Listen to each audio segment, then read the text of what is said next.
আমাদের এই ভারতবর্ষ এটা একটা অসাধারণ জায়গা।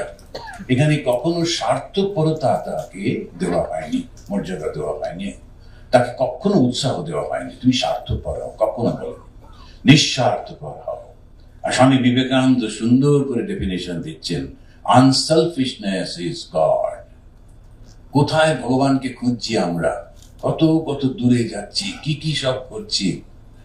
যদি আমি নিঃস্বার্থপর হতে পারি, আমি তো ভগবান। আনসেলফিশনেস ইজ গড, নিঃস্বার্থপরতাই হচ্ছে ঈশ্বর। আর স্বামী শ্রীরামকৃষ্ণদেব বললেন, জন্মই হচ্ছে ঈশ্বরের লাভের জন্য, মনুষ্য জীবনের উদ্দেশ্য ঈশ্বর লাভ। আর ঈশ্বর লাভ করলে কি হবে? শ্রী শ্রী মা ঠাকুরানী বললেন, শান্তি।